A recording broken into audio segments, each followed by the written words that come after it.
हैरान कर देने वाला अनुभव उनको हुआ था जब वो चंपावत टाइग्रेस जो थी उनको भूतिया अनुभव हुआ था। क्या उसको पता था इस बंगले में कुछ गड़बड़ है? वो इतना ज़्यादा डर गया था। क्या वो तहसीलदार क्यों चला गया था? जिम कॉर्बेट को क्या अनुभव हुआ? जिम कॉर्बेट ने क्या लिखा है उस अनुभव के बारे में? जिम कॉर्बेट को नहीं पता था ये बंगले में क्या होने वाला है। एक कहानी है उस बंगले की जो मैं यहाँ बताऊंगा नहीं, क्योंकि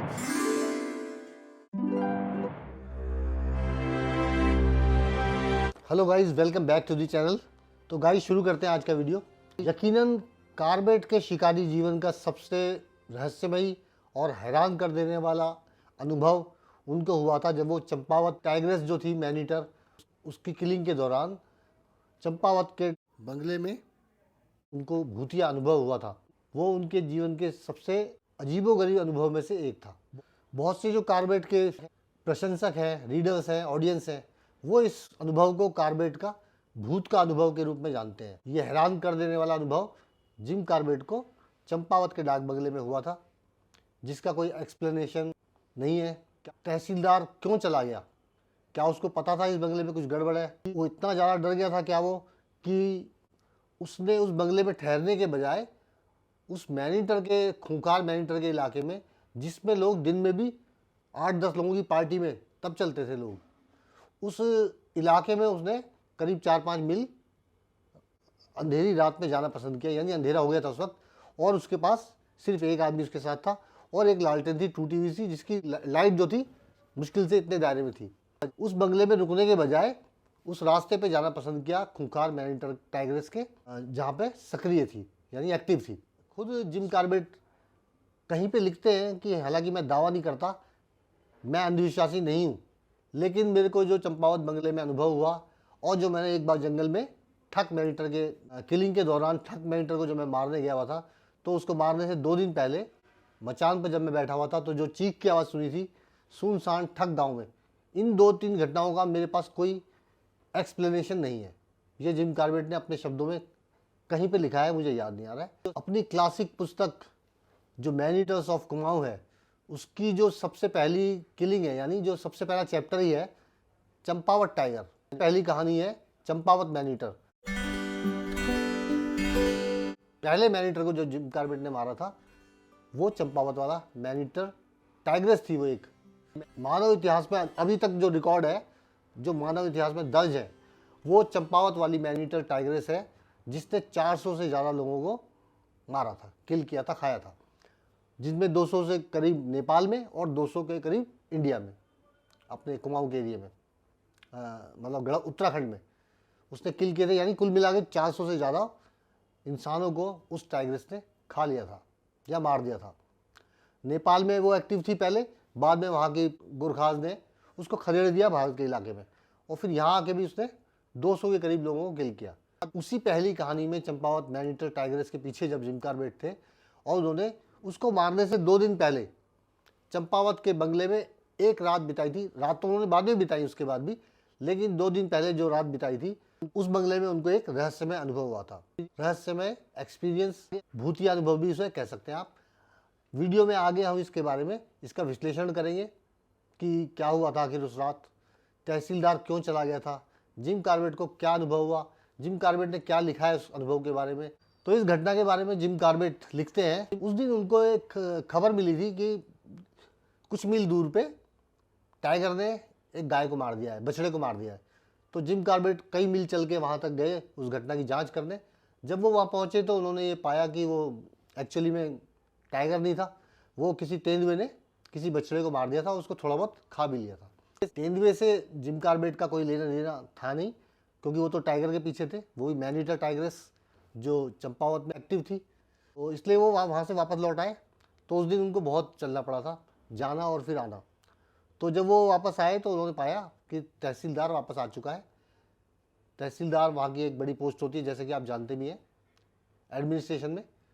तो तहसीलदार ने उनसे दिन में वादा किया था कि आज रात को मैं आपके साथ ही बंगले में रात बिताऊंगा, और उसने ये बात 2 बार कही थी जिम कॉर्बेट को। तो जब जिम कॉर्बेट पहुँचे तो उन्होंने पाया कि तहसीलदार आ गए हैं, वो किसी काम से गए हुए थे। कुछ देर बात करते रहे वो वहीं बैठ के। जिम कॉर्बेट ने उनको बताया अपने दिन भर के अनुभव के बारे में, कैसे वो इतनी दूर गए, वहाँ लेपर्ड निकला, वो टाइगर नहीं था, फिर वो वापस आए। तहसीलदार ने भी अफसोस जाहिर किया कि आपको इतनी दूर खामखा जाना पड़ा। ऐसे इधर उधर की बातें करने के बाद कुछ देर बाद तहसीलदार ने कहा मुझे ज़रूरी काम है, मुझे कुछ जाना पड़ेगा। तो जिम कार्बेट लिखते हैं कि मुझे बड़ा आश्चर्य हुआ कि दिन में 2 बार, एटलीस्ट 2 बार तहसीलदार ने ये कहा था कि मैं आज आपके साथ ही रुकूंगा यहाँ। लेकिन शाम को जब उसने ये कहा कि मुझे जाना पड़ेगा, अंधेरा हो चला था, तो जिम कार्बेट को बड़ा हैरानी हुई कि ये तो आज यहीं रुकने वाले थे मेरे साथ। हालांकि इस बात से कोई फ़र्क नहीं पड़ा जिम कार्बेट को कि ये रुके ना रुके, उससे कोई फ़र्क नहीं पड़ता। उन्हें सिर्फ ये आश्चर्य हुआ कि आज का प्रोग्राम इनका मेरे साथ रुकने का था। और दूसरा आश्चर्य उनको ये हुआ कि 4 मील दूर इनको जाना है, अंधेरा हो गया है, इस मैनीटर के खूंखार आदमखोर के इलाके में, जहाँ दिन में भी लोग 10-12 लोगों की पार्टी एक साथ चलती है, तो रात में तो जाना बड़ा ही खतरनाक हो जाता है। और वो भी एक आदमी उनके साथ था और उसके साथ एक टूटी सी लालटेन थी, धुआं दे रही थी, जो जिसकी लाइट मुश्किल से थोड़ी बहुत दूर तक जा रही थी। उसके सहारे वो 4 मील दूर जाने वाले थे। तो जिम कार्बेट ने कहा मतलब मैंने अपनी टोपी उतार दी उस आदमी के लिए कि कितना साहस है इस आदमी में। जिम कार्बेट को नहीं पता था ये बंगले में क्या होने वाला है। तो खैर जिम कार्बेट ने लिखते हैं कि मैंने उसको जाता दूर तक देखता रहा। जिम कार्बेट ने ये भी लिखा कि मैंने उसको समझाने की कोशिश की, कई तर्क दिए कि मैंने कई आर्गूमेंट्स की उनके साथ, मगर सारे आर्गूमेंट्स उनके कानों के पीछे से निकल गए, यानी तहसीलदार ने उनकी कोई बात सुनी नहीं और वो चले गए। तो एनीवे जिम कार्बेट लिखते हैं मैं उन्हें दूर तक जाते हुए देखता रहा और साहस की उनके मतलब तारीफ करता रहा मन ही मन। उसके बाद जिम कार्बेट बंगले में आ गए। इसके आगे जिम कार्बेट लिखते हैं कि मेरे पास उस बंगले में बिताई हुई रात के लिए एक कहानी है, पर मैं उसे यहाँ बताऊँगा नहीं, क्योंकि ये किताब जो है, ये पुस्तक जो है, जंगल की घटनाओं के बारे में है और इससे अलग कोई घटना जो है जो प्राकृतिक नियमों के, नेचर के लॉज के खिलाफ है, प्रकृति के नियमों के खिलाफ है, ऐसी कोई घटना इस पुस्तक की घटनाओं के साथ या स्टोरीज के साथ सूटेबल नहीं है। दैट्स इट, बस इतना ही उन्होंने लिखा है। और बाकी का उन्होंने सब कुछ अपने ऑडियंस पाठकों के ऊपर छोड़ दिया है कि इसकी व्याख्या वो अपने आप कर लें, क्या हुआ था क्या नहीं हुआ था। और ना ही फिर कभी फ्यूचर में वो इस घटना पे कभी भी अपनी किसी अन्य किताबों, उसके बाद भी उन्होंने काफ़ी किताबें लिखी हैं, मैनीटर ऑफ रुद्रप्रयाग और माई इंडिया, जंगल लोर, कभी भी वो इस घटना पे वापस लौट के नहीं आए। पाठकों को इंतजार रहा होगा हमेशा, बस इतना ही, इससे आगे उन्होंने कुछ लिखा ही नहीं। जिम कार्बेट के रीडर्स, ऑडियंस, प्रशंसक इन शब्दों को अच्छी तरह जानते हैं क्योंकि उन्होंने बुक में पढ़ा हुआ है, क्योंकि इसके बाद जिम कार्बेट कभी भी इस घटना पे वापस नहीं लौटे। उन्होंने बाद में कई किताबें लिखी, लेकिन इस घटना का उन्होंने कभी भी कोई जिक्र नहीं किया। तो अब सवाल उठता है कि प्रकृति के नियमों से परे क्या हो सकता है जो उस बंगले में उस रात जिम कार्बेट के साथ हुआ। जिम कार्बेट ने उस घटना को क्यों नहीं बताया। खैर ये तो उन्होंने लिख दिया कि ये किताब जंगल की कहानियों के बारे में है, ये अलौकिक चीज़ें जो beyond the laws of nature, प्रकृति के नियमों से परे जो घटनाएं हैं वो इस किताब की यानी सूटेबल नहीं है, ये तो उन्होंने लिख दिया। तहसीलदार क्यों चला गया जबकि वो दिन में 2 बार उनको कह चुका था कि मैं आज आपके साथ रुकूंगा। क्या तहसीलदार को पता था बंगले में कुछ गड़बड़ है? क्या तहसीलदार इतना डर गया था कि वो उस रात उस बंगले में रुकने की बजाय उस खूंखार मैनीटर के इलाके में रात में जाना पसंद किया उसने? ऐसा क्या था उस बंगले में? तो सबसे पहले तो ये बात है कि हमको इस घटना के बारे में इतना ही पता है जितना जिम कार्बेट ने लिखा। हमें यही नहीं पता वहाँ हुआ क्या, क्योंकि जिम कार्बेट तो कभी आए नहीं इस बात पे कि हुआ क्या। उन्होंने इतना लिख के छोड़ दिया कि मेरे पास एक कहानी है उस बंगले की जो मैं यहाँ बताऊंगा नहीं, क्योंकि beyond the laws of nature, ये पुस्तक जंगल की कहानियों की है। तो जिम कार्बेट ने यहीं खत्म कर दिया और बाद में भी कभी नहीं आए उस घटना में लौट के कि चलो किसी और किताब में आते, वो कभी भी नहीं आए। तो पहले जानते हैं कि उस रात हुआ क्या था, और कैसे जानेंगे? कुछ और सोर्सेज हैं जहाँ से ये जानकारी छन के आई बाद में, और कुछ रिसर्चर्स हैं जैसे जेरी जलील और भी कई लोग हैं जिन्होंने इस घटना की जांच की और कई सूत्रों से जानकारी जुटाई। आपको वीडियो में आगे बताता हूँ उसके बारे में। तो चलिए सबसे पहले पता लगाने की कोशिश करते हैं अन्य सोर्सों से, क्योंकि जिम कार्बेट तो कभी लौट के आए नहीं उस घटना के बारे में क्या हुआ था। तो अन्य सोर्सों से पता लगाते हैं, कोशिश करते हैं जो अन्य रिसर्चर्स हैं उनके जरिए कि एक्चुअली में उस घटना में क्या हुआ था। हमारे पास अकेले जिम कार्बेट नहीं थे उस बंगले में। आपको ये पता होगा कि जिम कार्बेट का सर्वेंट्स उनके साथ रहते थे। एक रसोइया उनका बहादुर खान जो था वो भी उनके साथ ही रहता था, और भी कई उनके साथ नौकर जो थे 4 या 6 इतने लोग उनकी टीम में रहा करते थे। और उस डाक बंगले को जो है मैं आपको दिखा दूंगा, ऑनलाइन आपको मिल जाएगा डाक बंगले की फ़ोटो, मैं वीडियो में डाल रहा हूँ, आप देख लीजिए। इस तरह का डाक बंगला है, इसमें रूम्स है, पीछे भी एक जगह है जहाँ पे लकड़ियाँ रखी जाती थी, यानी कुकिंग के लिए भी और जलाने के लिए लकड़ियों का भंडार होता था। तो वहाँ पे उनके लोग सोए हुए थे, और जो उनका रसोईया है बहादुर खान, वो भी वहाँ बाहर सोया हुआ था। तो उसके जरिए कुछ जानकारी सामने आई है जो मैं आपको आगे बताने वाला हूँ। उस रात बहादुर उस बंगले के सामने वाले एरिया में था, सो रहा था।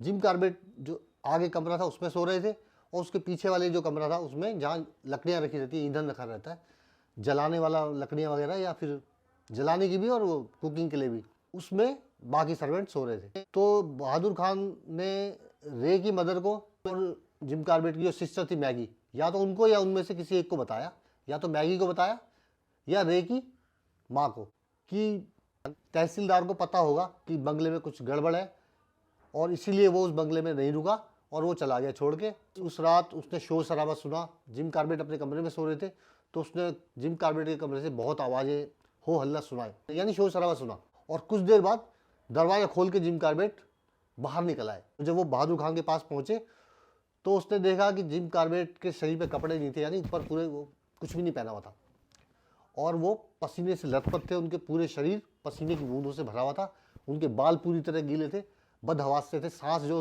उनकी थी उखड़ रही थी, फूली हुई सांस थी। तो उसने कुछ पूछना चाहा, लेकिन जिम कार्बेट ने कहा मैं उस कमरे में नहीं सोऊंगा, और उसके बाद जिम कार्बेट वहीं पे बाहर ही सो गए। उस जो दलान जो था, बरामदा जो था, जिम कार्बेट वहीं सो गए।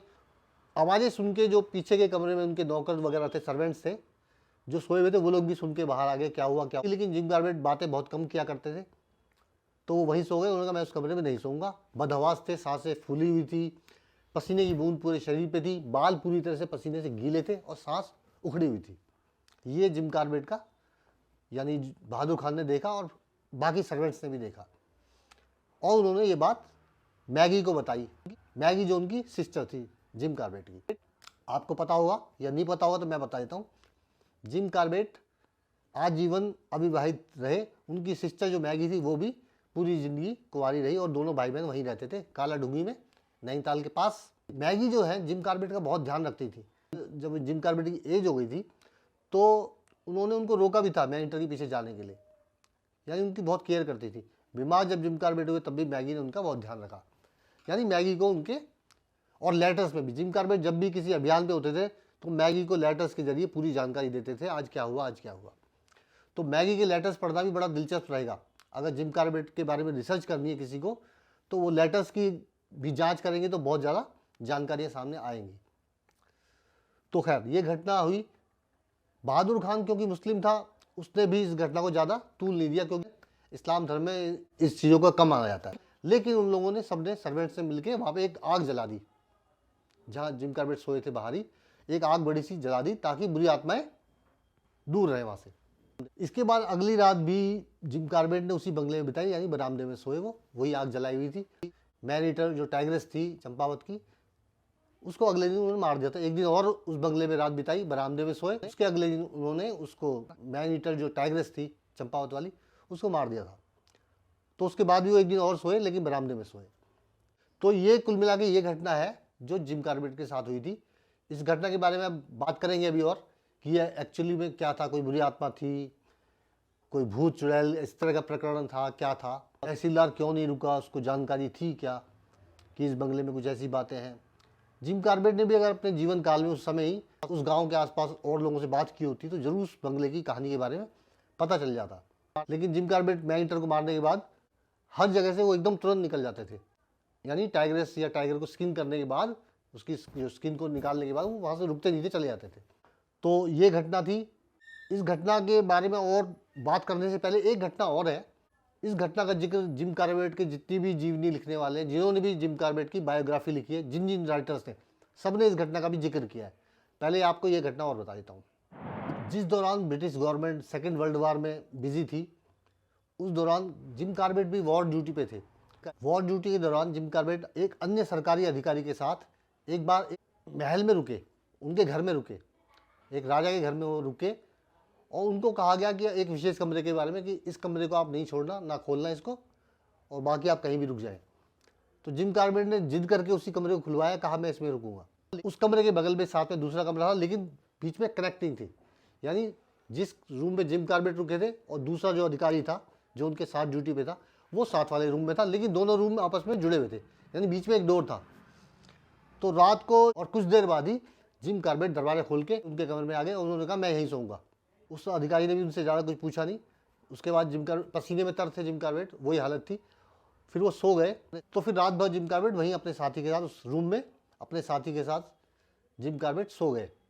अगली सुबह नाश्ते की टेबल पे उन्होंने जिम कार्बेट से पूछा कि रात में क्या हुआ था। ब्रेकफास्ट छोड़ के जिम कार्बेट टेबल से उठ खड़े हुए और उन्होंने कहा कि इस घटना के बारे में दोबारा मुझसे कभी कोई बात ना की जाए। बस इतना ही। ये घटना, एक और जो घटना है, सभी जो बायोग्राफी लिखने वाले हैं जिम कार्बेट के, उन्होंने सबने इस घटना का भी जिक्र किया है। कुछ लोगों ने, जो रिसर्चर्स हैं, मैं सबके नाम की डिटेल्स में मैं नहीं जाऊँगा क्योंकि सबके अपने अपने विचार होते हैं। कुछ रिसर्चर्स का ये कहना है कि जिम कार्बेट को एक बीमारी थी जिसका नाम है क्लॉस्ट्रोफोबिया। इस बीमारी का वो शिकार थे और इसकी भी बहुत सीवियर स्टेज, यानी बहुत हायर स्टेज पे थे वो, क्लॉस्ट्रोफोबिक थे वो। इसमें, इस बीमारी में इंसान मतलब डरता है किसी बंद होने से, किसी कमरे में, किसी सुरंग में जाने से, किसी अंधेरी जगह में। हालांकि वो रात में जंगलों में रुका करते थे, लेकिन बंद जगह में रुकने से वो डरता है इंसान। उन्होंने इसके पक्ष में कई तर्क दिए कि जिम कार्बेट टाई, कोट वगैरह पहनना बिल्कुल पसंद नहीं करते थे, जिससे शरीर बंधा रहे। हल्के लूज कपड़े पहनते, शॉर्ट्स पहनते थे, निक्कर में रहते थे वो, और वो तंबुओं में रुकना पसंद करते थे। यहाँ तक कि मैनीटर्स के इलाके में भी वो ओपन में तंबू लगा के उस पर रहना ज़्यादा पसंद करते थे, बजाय इसके कि कमरे के अंदर रुकने। अगर वो कमरे में सोते थे तो खिड़कियों को ओपन कर लिया करते थे। ये उनकी हैबिट्स हैं, जो तर्क दिए हैं अलग अलग लोगों ने कि जिम कार्बेट क्लॉस्ट्रोफोबिक थे। लेकिन ऐसा होता है कि ऐसे लोगों को कोई सपना आता है बुरा, जिसमें अजीबोगरीब घटनाएं होती हैं, वो डर के उड़ जाता है। लेकिन उड़ जाता है, जब उड़ जाता है तो इंसान को पता चल जाता है कि ये तो एक सपना था। तो वो इसके बारे में ये कहते हैं कि ये क्लॉस्ट्रोफोबिया की एक बहुत ही ज़्यादा खतरनाक स्टेज थी, जिसमें इंसान को उठने के बाद भी ये पता नहीं चलता कि ये घटना रियल है या ये एक स्वप्न है। हालांकि मैं इस बात से एग्री नहीं करता हूँ, क्योंकि इस बात में मुझे ज़्यादा तर्क में जान नहीं दिखाई देती है। फिर वो कहते हैं कि जिम कार्बेट को ये डर बचपन से ही बैठ गया था। इसके पक्ष में उनका तर्क ये है कि जो 1880 में नैनीताल में जो लैंडस्लाइड हुआ था, जिसमें पूरी वो पहाड़ी सामने वाली झील में पूरी समा गई थी, ऊपर से अंग्रेज़ों के मकान थे गिर के नीचे आ गए थे। जिम कार्बेट का परिवार भी वहीं रहता था। जिम कार्बेट के जन्म से 5 साल पहले जिम कार्बेट की जो फैमिली थी पूरी, वो वहीं रहा करती थी। लेकिन जिम कार्बेट के जन्म होने से 5 साल पहले उन्होंने सामने वाली जगह में एक दूसरा मकान बना लिया था, जिस कारण उनकी फैमिली बच गई। उन लोगों ने वो पूरा हादसा अपनी आंखों से देखा।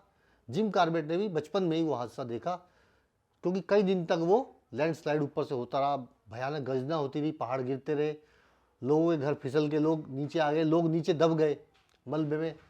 यहाँ तक कि मैगी ने भी एक घटना का लिखा है, उनका एक दोस्त जो वहाँ रहता था वो भी मलबे के नीचे दब गया था। 151 लोगों की, जिसमें अंग्रेज भी और इंडियन भी शामिल थे, 151 लोग वहाँ पे दब के मर गए थे मलबे के अंदर, कुछ झील के नीचे समा गए थे। तो बड़ी खतरनाक घटना थी। तो वो उनका कहना है कि कई विशेषज्ञों का कि जिम कार्बेट के मन पे, जो बचपन में उन्होंने ये घटना देखी थी, इसका बहुत बुरा प्रभाव पड़ा और वो तब से ही क्लॉस्ट्रोफोबिक थे। हालांकि मैं इस बात में बिलीव नहीं करता हूँ, क्योंकि इस घटना के साथ जुड़ा हुआ है तहसीलदार।